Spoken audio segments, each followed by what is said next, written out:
Sir, ये अंकित की गाड़ी। अंदर चल के चेक करते हैं।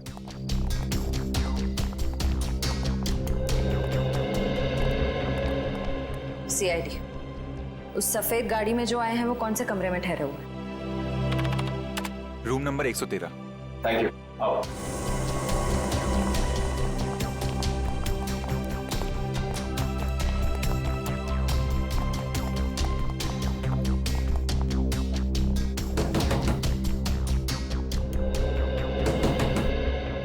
कौन है?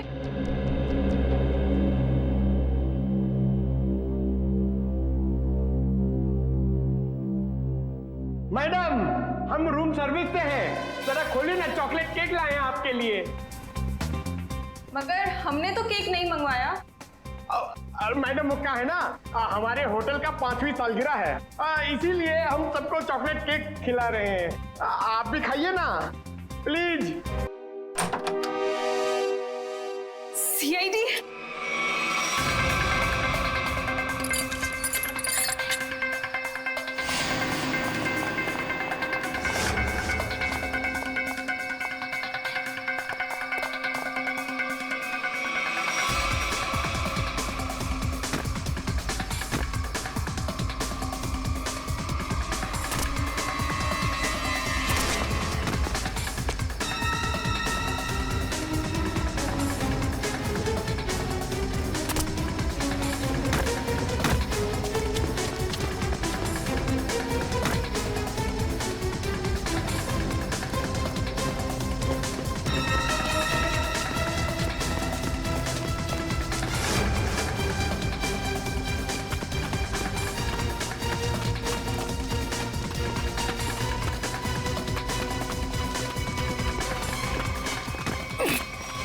प्लीज मुझे छोड़ दो, प्लीज।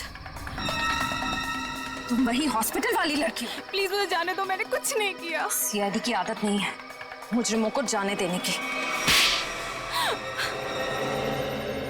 हाँ, मैंने ही पैसे दिए थे उस लड़की को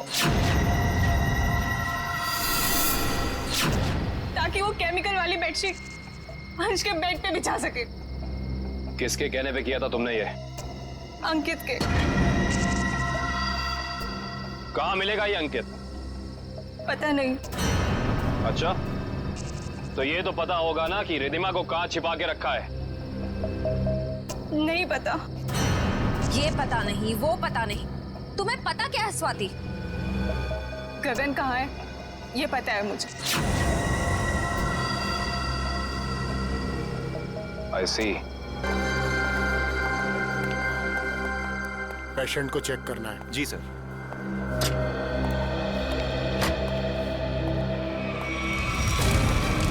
ये क्या? आग! रघु, मंगेश, जल्दी आओ, यहाँ पे आग लगी है, पेशेंट जला है, जल्दी आओ। फायर एक्सटिंग्विशर लेके आओ, जल्दी करो, जल्दी लेके आओ, जल्दी जल्दी जल्दी करो, जल्दी।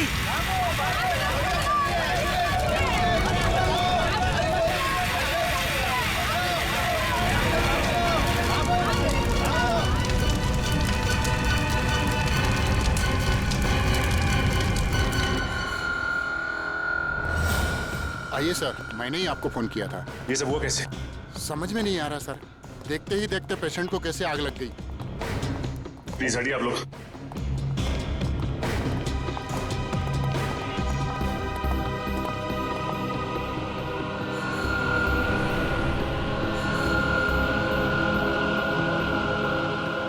साहब, जिस वक्त ये आग लगी उस वक्त कोई और भी था कमरे में? नहीं सर, कोई नहीं था। मिस्टर अंश के बॉडीगार्ड बाहर ही पहरा दे रहे थे। हाँ सर, पर इनके आने से पहले साहब अच्छी खासी लेटे हुए थे, लेकिन जैसे उन्होंने दरवाजा खोला अचानक आग लग गई। ऐसा कैसे हो सकता है? जब कमरे में कोई था ही नहीं तो फिर आग किसने लगाई? अपने आप लग गई आग? ये शॉर्ट सर्किट का चक्कर भी नहीं लगता, लेकिन ये आग जैसी भी लगी हो, हम इसका पता कर ही रहेंगे। अंश, अंश,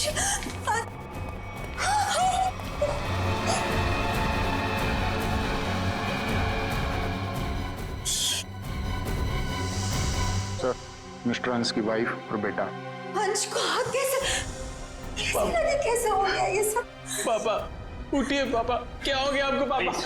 संभालिए अपने आप को। देखिए, थोड़े वक्त के लिए आप लोग बाहर कॉरिडोर में इंतजार कीजिए। पंकज, प्लीज चलिए। पापा आइए। डॉक्टर साहब, अंश जी यहाँ कौन सी बीमारी का इलाज कराने के लिए एडमिट हुए थे? कल रात इन्हें फूड पॉइजनिंग की वजह से लाया गया था। इनके घर पार्टी थी, शायद कुछ उल्टा सीधा खा लिया होगा। अच्छा ये बताओ कि डॉक्टर साहब के इस कमरे में आने से पहले कोई और भी आया था इस कमरे में? हाँ सर, 2 लोग आए हुए थे। एक कमरे की साफ सफाई करने वाला और दूसरा बिस्तर की चादर बदलने वाली। ये अंश कुमार, इस अंश कुमार की कुंडली निकालनी होगी। जहां तक मुझे याद आता है कि बहुत सारे काले कारनामों में शामिल था।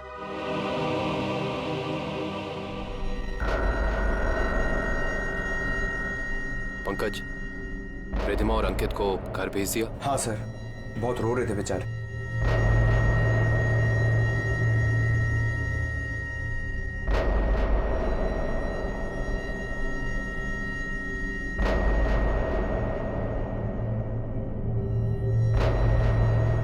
वैसे सालुंके साहब, आपको क्या लगता है आग किस वजह से लगी? मेरी बात छोड़ो सचिन, तुम बताओ, तुम लोगों को क्या लगता है भाई? सालुंके साहब, अगर हमें पता होता तो हम आपको क्यों बुलाते? देखा तारिका, इन लोगों ने तो हाथ खड़े कर दिए। अरे प्रद्युमन तो कहता था तुम लोग सुपर कॉप हो यार। सर, हम तो सिर्फ तहकीकात कर सकते हैं, अंदाजा लगा सकते हैं, लेकिन इस साइंस के मास्टर तो आप ही हैं ना। तो ठीक है, अंदाजा क्या लगाते हो वो अंदाजा ही बता दो यार। सर, हमें ऐसा लगता है कि ये चिंगारी लगाने वाला कोई इंसान नहीं, बल्कि कोई वस्तु, कोई चीज है। हो सकता है, देखते हैं।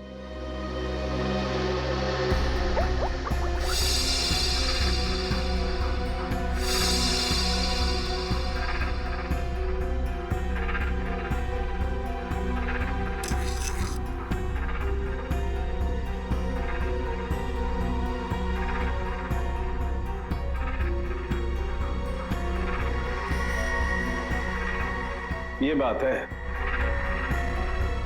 क्या बात है सर? अंश की इस चमड़ी के टुकड़े पर मुझे 2 किस्म के केमिकल मिले।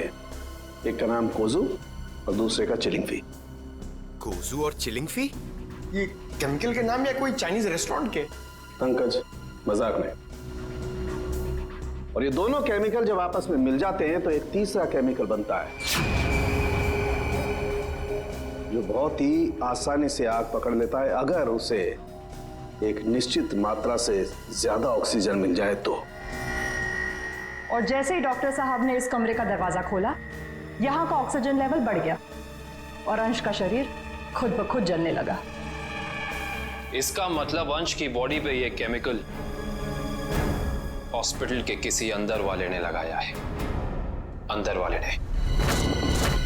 देखिए, आप बेवजह हम पर शक कर रहे हैं। हम भला अपने मरीज की जान क्यों लेंगे? डॉक्टर साहब, हम भी यही जानना चाहते हैं कि आपने किसके कहने पे वो केमिकल अंश की बॉडी पे लगाया? देखिए, मैंने मिस्टर अंश को छुआ तक नहीं।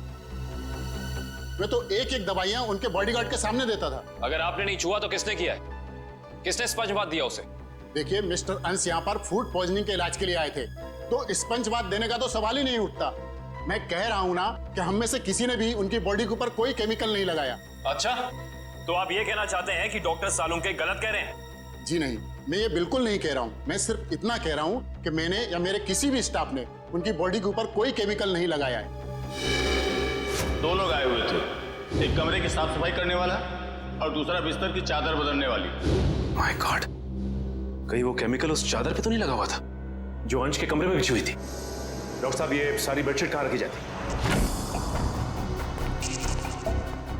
देखिए सर, यहाँ पर सारे रूम नंबर्स लिखे हुए हैं और उस कमरे के रूम के अनुसार वहाँ की बेडशीट और बाकी का सामान रखा हुआ है। सर, ये अंश के रूम का लॉकर है।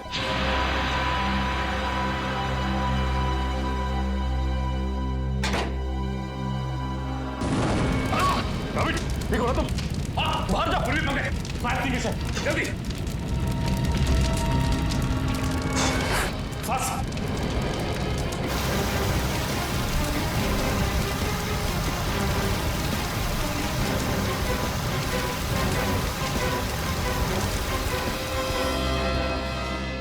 लगता है थोड़ा केमिकल रह गया था इसमें। सही कह रहे हो सचिन, अब तो इस लॉकर को बाहर निकालना ही पड़ेगा। आप लोग प्लीज थोड़ा पीछे रहिए।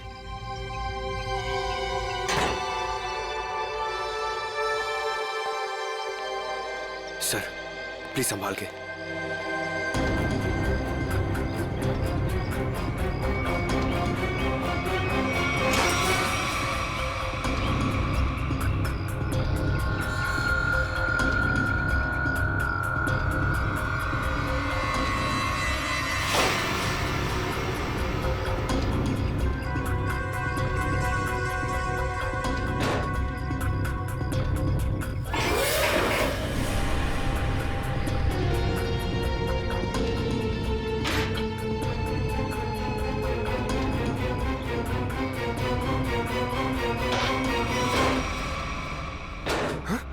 सर ये क्या, आपकी बार तो आग ही नहीं लगी? क्या पंकज, आग सिर्फ इसमें लगी।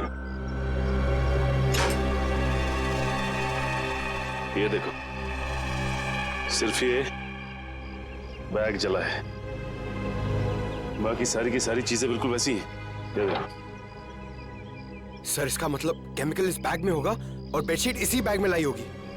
हाँ पंकज, एग्जैक्टली ऐसा ही हुआ है। डॉक्टर साहब, ये वही लेडी है ना जिन्होंने अंश के कमरे में वो चादर बिछाई थी? जी सर, शीला। मैंने कुछ नहीं किया सर। मैं इन केमिकल्स के बारे में जानती तक नहीं हूँ। ज्यादा भोली मत बनो। अंश के कमरे की चादर तुमने ही बदली थी ना? बदली थी, मगर क्या? एक औरत ने मुझे 50,000 रुपए दिए थे और कहा था अंश साहब के कमरे में ये चादर बदल देना। उसने आपको पैसे दिए और आपने पैसे ले लिए? हाँ? एक बार भी नहीं सोचा कि इसके पीछे उसका मकसद क्या है? मुझे क्या पता था साहब, कोई ऐसे तरीके निकालेगा किसी का खून करने के लिए। उसका चेहरा पहचानती हो? स्केच बनवा सकती हो उसका? नहीं, उसने अपना चेहरा दुपट्टे से ढक रखा था। चेहरा ढका था, लेकिन कुछ तो याद होगा, कुछ तो देखा होगा। हाँ, उसके दाहिने हाथ पर एक काला सा निशान था, यहाँ पर।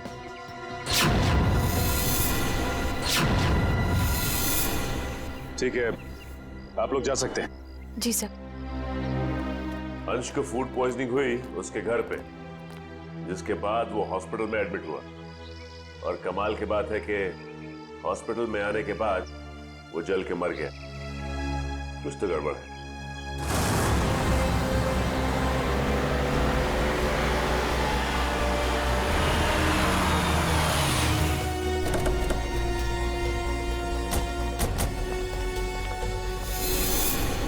सर, इस घर पे तो जगह जगह सीसीटीवी कैमरास लगे हो और इतने सारे बॉडीगार्ड्स।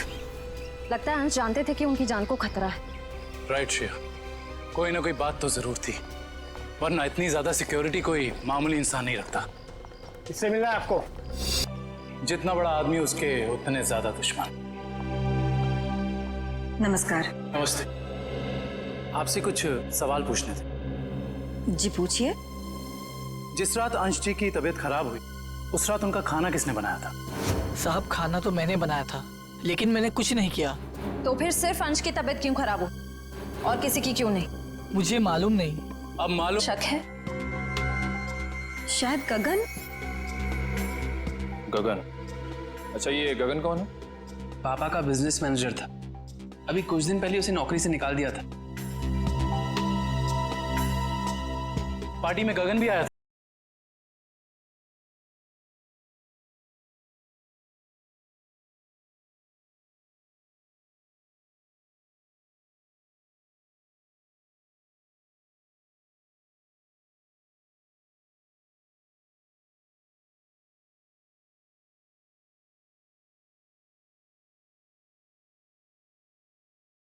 मैंने पुलिस स्टेशन में उनके गुमशुदा होने की रिपोर्ट भी लिखवाई है। कल से वो गायब है। बुरा मत मानिएगा मैडम, लेकिन मुजरिम अक्सर खून करके ऐसे ही फरार हो जाते हैं। बार बार उनको मुजरिम कह करके उनका अपमान मत करिए। अगर उनको जुर्म करना ही होता तो वो अंश जी की बात मान करके अंकित को मार ना देते। एक मिनट, क्या कहा आपने? अंश जी ने गगन को अपने बेटे अंकित का खून करने का काम सौंपा था, पर गगन ने साफ इनकार कर दिया और इसी वजह से उन्होंने गगन को नौकरी से निकाल दिया। ओह, तो इस वजह से गगन को नौकरी से निकाल दिया गया। और कोई बाप अपने ही बेटे को मरवाना क्यों चाहेगा? सर नहीं सर, ऐसा नहीं हो सकता। आप प्लीज कह दीजिए झूठ है। मेरे पापा मुझे मारने की प्लानिंग कभी कर ही नहीं सकते।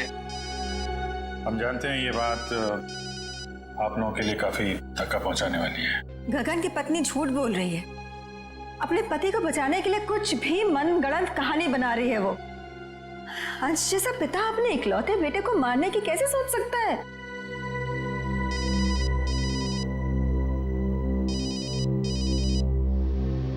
किसका फोन है अंकित? चाहो तो बात कर लो। नहीं सर, इंपॉर्टेंट फोन नहीं है। एक्चुअली मेरा एक फ्रेंड मुझे मिलने के लिए परेशान कर रहा है और फिलहाल मैं किसी से मिलना नहीं चाहता। सर अगर आपके सवाल पूरे हो गए हो तो क्या हम जा सकते हैं? अब हमें अंश की शोक सभा की तैयारी करनी है। ठीक है, आप जा सकते हैं। इशिता? Yes sir.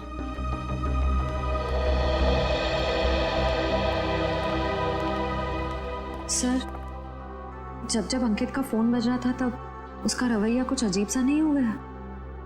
लग तो रहा था कुछ छुपा रहा है। नजर रखो इस पे।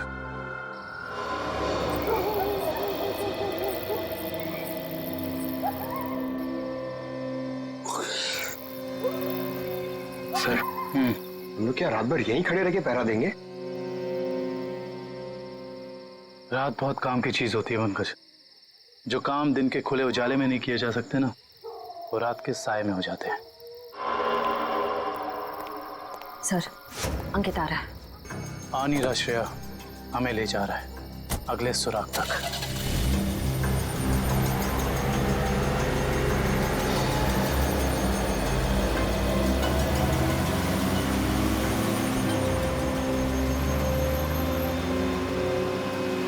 Let's go.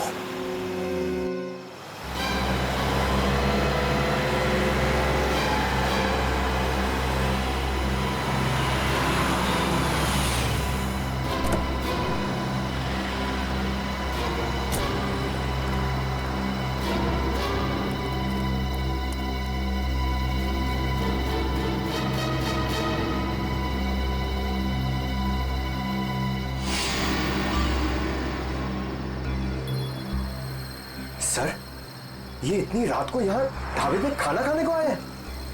नहीं पंकज, खाना खाने नहीं आया ये यहाँ ऐसे इंसान का इंतजार कर रहा है जिसे ये दिन के उजाले में नहीं मिल सकता।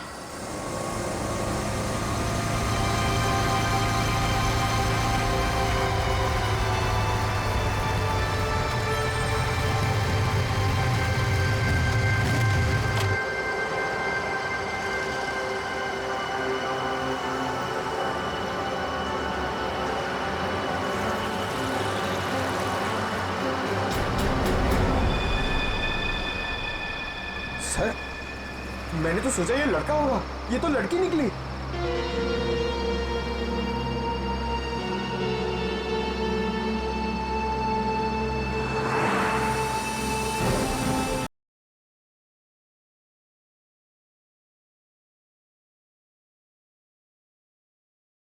और उनके गुस्से से मुझे बहुत डर लगता है। ठीक है, नहीं बताएंगे। सब बचपन से ही मुझे प्रिंसिपल ऑफिस के बाहर खड़े होने में बड़ा डर लगता था। कभी सोचा नहीं था कि सीआईडी का काम मुझे एक बार फिर यहीं ले आएगा। काफी शरारती बच्चे थे तुम, इसलिए प्रिंसिपल के कैबिन के बाहर खड़े कर दिए जाते थे। बस यूं ही कभी कभी टीचर पनिश कर देते थे। आइए, आपको प्रिंसिपल साहब ने अंदर बुलाया। हेलो। हेलो, सॉरी आप लोगों को इंतजार करना पड़ा। That's okay.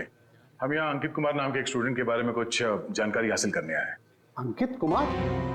तो वो तो बहुत ही ब्राइट स्टूडेंट है इस कॉलेज का। पढ़ाई लिखाई, खेल कूद, डिबेट, ड्रामा, हर चीज में वो नंबर 1 रहता है। अच्छा, इतना होनहार है वो? हाँ, बल्कि इस बार कॉलेज का स्टूडेंट ऑफ ईयर अवार्ड भी तो उसे ही मिला है। ये देखिए, ये रही उसकी फोटो। इसमें अंकित कुमार कहाँ है? यही तो है। ये नहीं, आपको कोई गलतफहमी हो रही है। हम लोग अंश कुमार के बेटे अंकित कुमार के बारे में बात कर रहे हैं। हाँ हाँ, यही तो है, अंश कुमार और रिद्धिमा का बेटा। सर, अगर ये असली अंकित है तो फिर वो कौन है? जो कोई भी है, उसके इरादे ठीक नहीं है। और रिद्धिमा जी ने हमें उसके बारे में बताया क्यों नहीं? रिद्धिमा जी कहाँ हैं? मैडम अपने कमरे में हैं। आइए।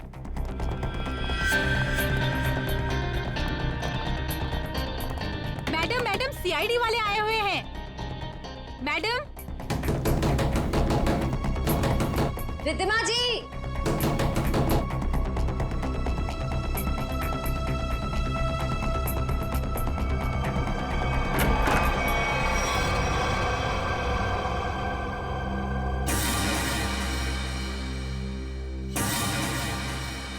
सर, कमरे में तो कोई नहीं है।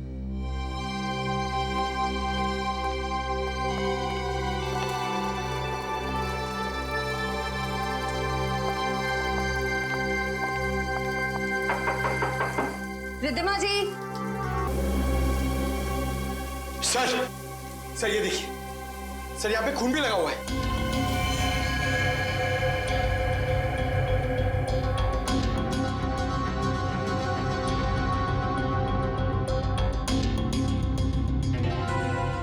शायद रिद्धिमा जी का किडनैप हो गया है। इन टुकड़ों को देख के तो यही लगता है कि उनकी किडनैपर के साथ हाथापाई हुई होगी। अंकित कहाँ है? बुलाओ उसे। अंकित बाबा तो आज सुबह घर से बाहर चले गए हैं। निखिल, अंकित को फोन लगाओ। इस कमरे में इतना कुछ हो गया और किसी को भनक तक नहीं लगी। फायदा क्या घर में इतनी सिक्योरिटी का? अच्छा ये बताओ कि खिड़की के पीछे की तरफ भी कैमरा लगा है ना? जी सर। मुझे उसकी फुटेज देखनी है।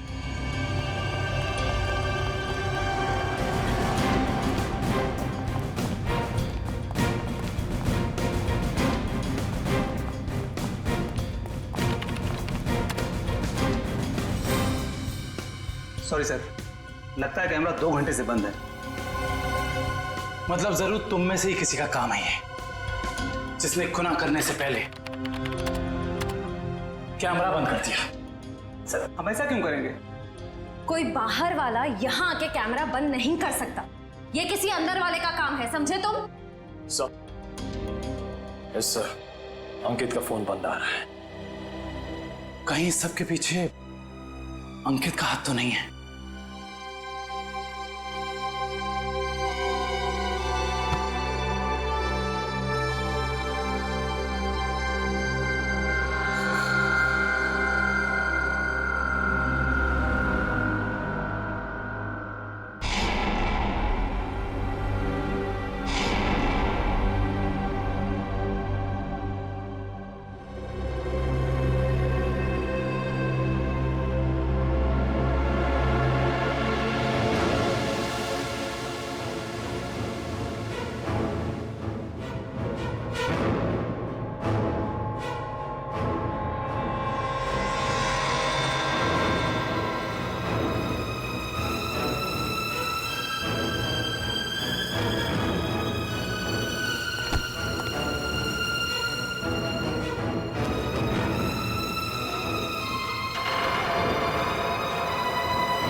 रिद्धिमा जी, रिद्धिमा जी, मैडम जी, रिद्धिमा जी, उठिए मैडम जी, रिद्धिमा जी। गगन, तुम मुझे यहाँ कहाँ लेकर आए हो? मेरे पति को मार दिया, आप मुझे भी मारोगे? नहीं नहीं, ये आप क्या कह रही हैं? मैंने तो अंश साहब का नमक खाया है, उनके लिए जान दे सकता हूँ। मैं मारने का तो मैं सोच भी नहीं सकता। तो फिर कौन लेकर आया मुझे यहाँ पर? क्यों आए हम? शायद उसी ने जिसने हम दोनों को किडनैप किया है। तुम भी? जी हाँ, मैं भी आप ही की तरह इस चारदीवारी में कैद हूं। हे भगवान, उसका अगला निशाना कहीं मेरा राज तो नहीं? तो तुम हो राज, अंश और रिधिमा जी के असली बेटे। जी सर, मुझे तो अब तक यकीन नहीं कि पापा इस दुनिया में नहीं रहे।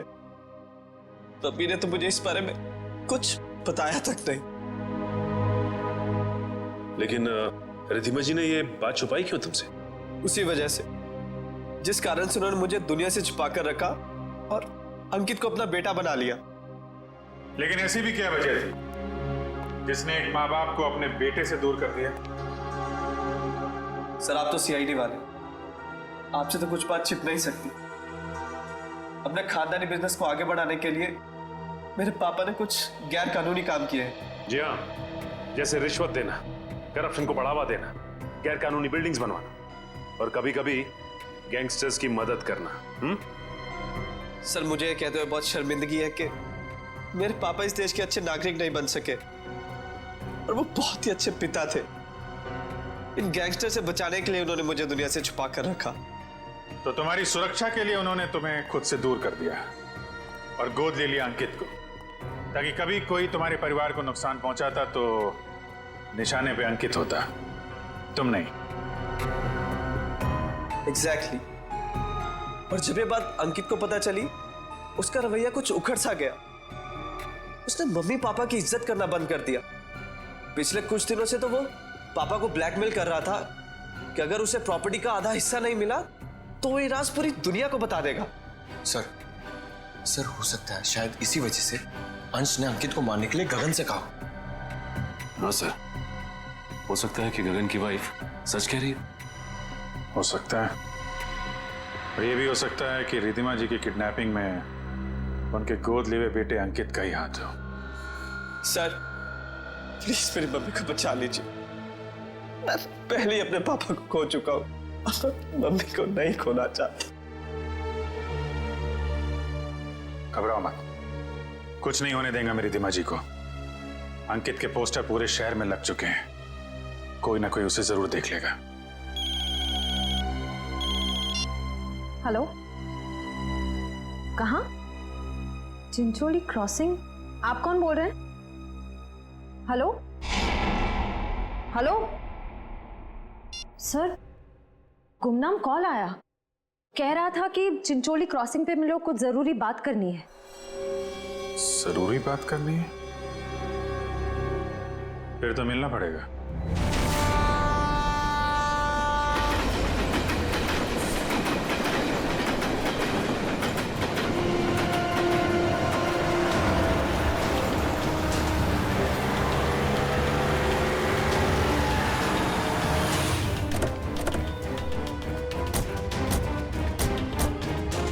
देखा है सर? तुमने पक्का ध्यान से देखा ना? वो अंकित ही है। हाँ सर, वो अंकित ही था। कहाँ देखा है उसे? सर, अगर मैं आप लोगों को बताऊंगा तो कहीं मैं मुसीबत में न पड़ जाऊं सर। देखो, तुम्हें कुछ नहीं होगा। तुम बताओ, तुमने कहाँ देखा था अंकित को? सर, मैंने उसे हसनपुरा की चौल में देखा था सर। हसनपुरा चौल?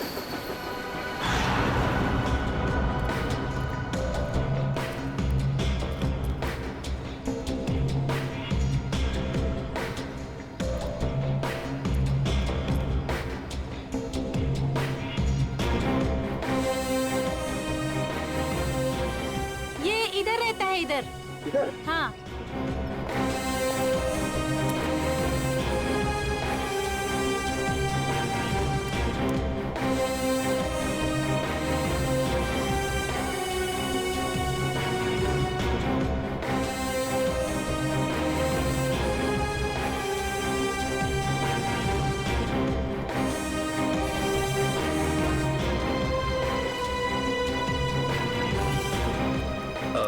आपने इसे कहीं देखा है? हाँ, उस तरफ रहता है। Thank you. सर, पता चल गया, अंकित उस घर में आता जाता था।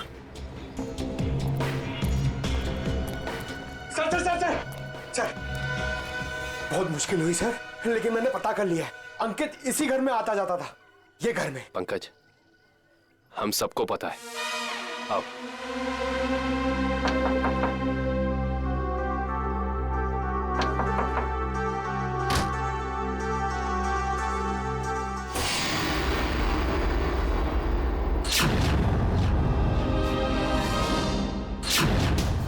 आप लोग?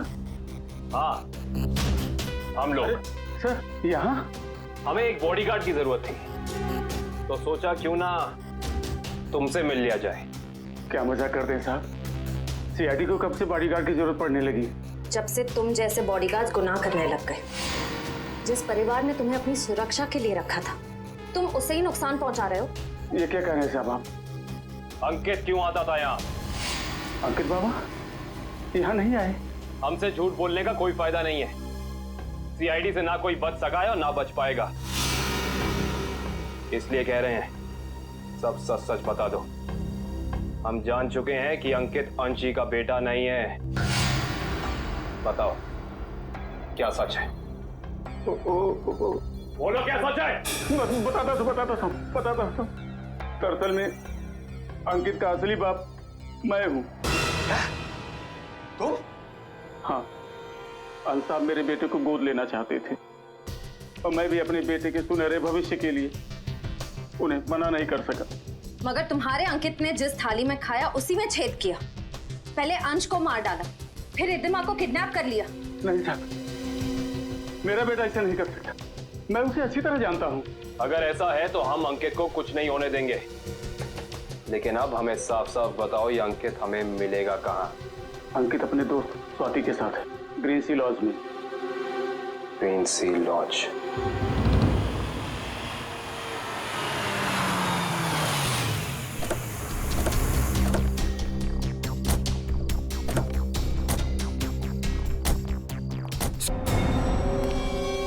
हाय mom, hi Gagan uncle. I hope सब ठीक तो है ना? आई मीन मेरी खातिरदारी में कोई प्रॉब्लम तो नहीं है ना? अंकित, जरूर मेरी परवरिश में कुछ कमी रह गई होगी जो आज मुझे यह दिन देखने को मिल रहा है। हाँ, आपके परवरिश में कमी रह गई। बचपन से लेकर जवानी तक आप मुझे बेटा बेटा कहती रही, और आज एकदम से मुझे पता चलता है कि आप मेरी माँ नहीं है। माँ हो तो आप जैसी। लेकिन मैंने तुम्हें कभी अपने बेटे से कम प्यार नहीं किया अंकित। झूठ है, ये ड्रामा है। आप अपने बेटे को बचाना चाहती थी। माना कि ये सब राज को बचाने के लिए किया गया अंकित, लेकिन अंशन मैंने तुम्हें कभी भी उससे कम नहीं माना, उससे कम प्यार नहीं किया। मैं भी तो आपसे बहुत प्यार करता हूँ मम्मी, इसीलिए तो आपको पापा तक पहुंचाने के लिए यहाँ आया हूँ। और एक टिकट के साथ दूसरी बोनस टिकट फ्री। रिद्धिमा जी, गन उठा लीजिए, उसके सर पे खून सवार है।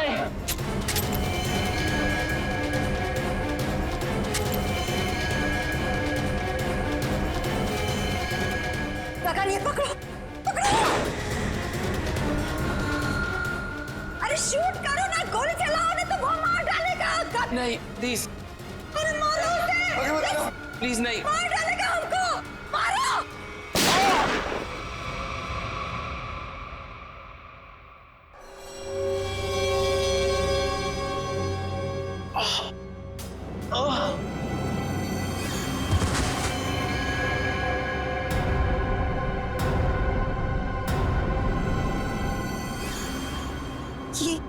ये क्या क्या क्या तुमने उसे मार डाला?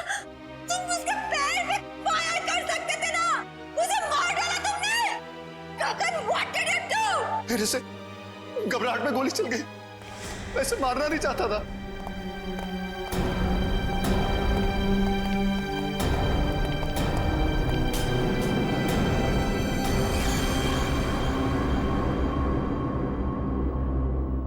ये तो मर गया। क्या ये सर? हाँ? कैसे हुआ ये? मैं जानबूझ के नहीं मारा सर, मैं सिर्फ अपने आप को बचाना चाहता था। ये गगन सही कह रहा है। अगर हमने अपने बचाव के लिए इसे नहीं मारा होता तो ये हम दोनों को मार देता।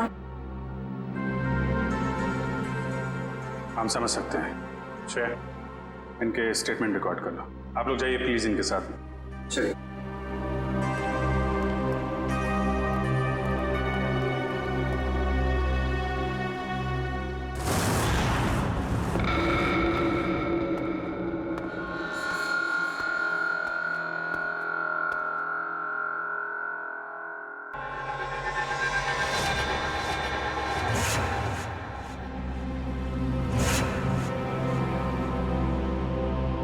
मम्मी मम्मी मम्मी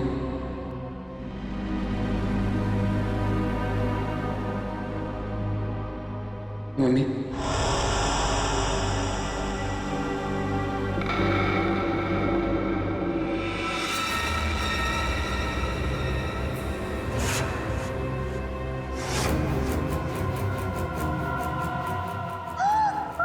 आपने मेरे साथ ऐसा क्यों किया? हमने मेरे साथ ऐसा क्यों किया मम्मी? क्यों मुझे धोखा दिया? क्यों मुझे धोखा दिया? क्यों मुझे मार दिया? क्यों मुझे मार दिया? बोलिए मम्मी, जवाब दीजिए। बोलिए मम्मी, जवाब दीजिए। क्यों किया आपने ऐसा मेरे साथ? क्यों किया आपने ऐसा मेरे साथ? क्यों हमने बेटे को मार दी? क्यों हमने बेटे को मार दी? जवाब दीजिए मम्मी, जवाब दीजिए मम्मी। बोलिए आपने ऐसा क्यों किया? बोलिए आपने ऐसा क्यों किया? क्यों मुझे मारा? क्यों मुझे मारा? क्यों मुझे मारा? क्यों क्यों?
तुम्हें तो मैंने मरवा दिया था ना, तुम जिंदा कैसे हो गए?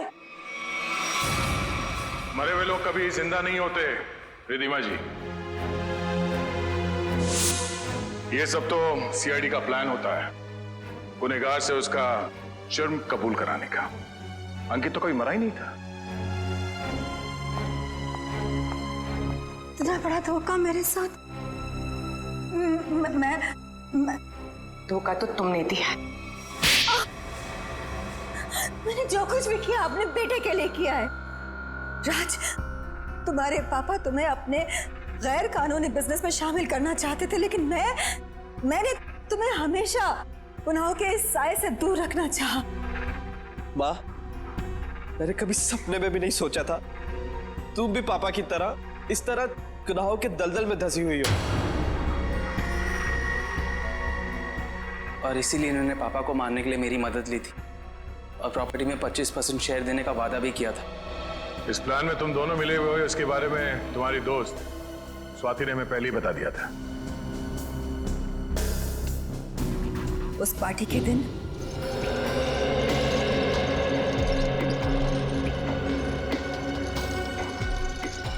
ओह माय गॉड, कितना ऑयली खाना लेकर जा रहे हो साहब के लिए? डॉक्टर ने परहेज के लिए कहा है ना। जाओ सैंडविच और जूस लेकर आओ, जाओ। मगर साहब ने? साहब तुम्हारे बॉस हैं, बट साहब की बॉस मैं हूँ। जाओ। जी मैम।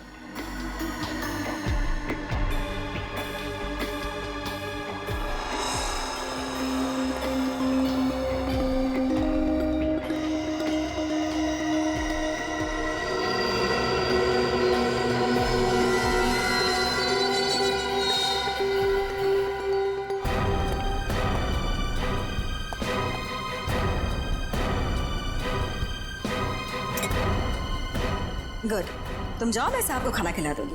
जी मैं कभी सोच भी नहीं सकता था कि आप ऐसा करेंगे। खुद गुनाह किया और मुझे फंसा दिया। तो और क्या करती?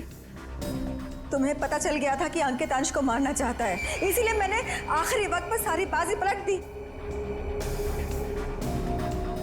और उस पलटी बाजी में मेरी भी बलि चढ़ा दी थी।